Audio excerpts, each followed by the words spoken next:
દરવાજા અમદાવાદ શહેરમાં આજે પણ મોજૂદ છે. હા. અને નિયમ મુજબ એવું થતું હતું કે ભાઈ જેમ NEWS north east west south આ 4 ડિરેક્શન છે, તો 4 ડિરેક્શનમાં 4 દરવાજા આવે, બાકીના દરવાજે એની 2 વચ્ચે આવે એટલે બીજે 8 થાય. અને બાકીના દરવાજાનું આયોજન કરવામાં આવતું હોય એમની જે યોગ્ય સમજ હોય એ મુજબ. પણ માનીને ચાલજો, એક દરવાજો રાજધાની તરફ ખુલે એટલે દિલ્હી તરફ જાય એવો એક દરવાજો બધા શહેરની અંદરમાં છે. અમદાવાદની અંદરમાં દિલ્હી દરવાજા જે છે એ દરવાજાની અંદરમાંથી તમે પસાર થાઓ તો રસ્તો દિલ્હી તરફ જાય છે, એટલે એને દિલ્હી દરવાજા કહેવાય છે.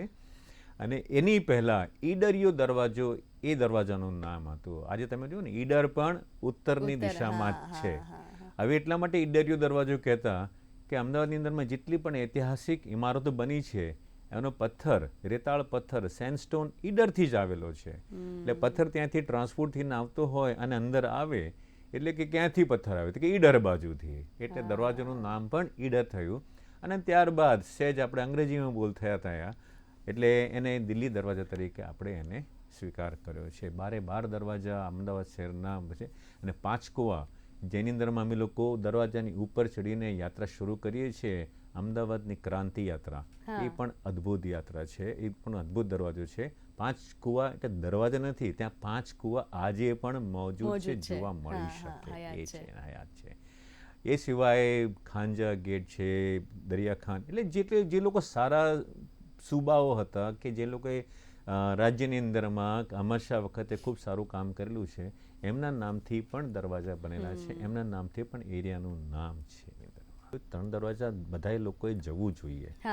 3 દરવાજાની અંદરમાં 3 કમાન છે.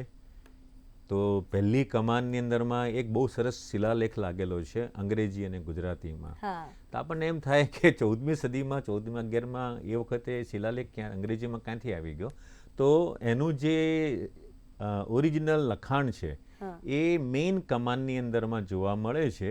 એમાં લખેલું છે કે woman can access the parental property even after marriage. લગ્ન પછી પણ સ્ત્રી એના પિતૃની, એમના ઘરની સંપત્તિને એક્સેસ કરી શકે છે. એની ઉપર સૂર્ય અને ચંદ્ર અંકિત કરેલા છે. મતલબ જ્યાં સુધી સૂર્ય અને ચંદ્ર ચળકતા રહેશે ત્યાં સુધી આ અમલમાં રહેશે. એ અમદાવાદ શહેરનો 3 દરવાજાની અંદરમાં બહુ અદ્ભુત દાખલો છે.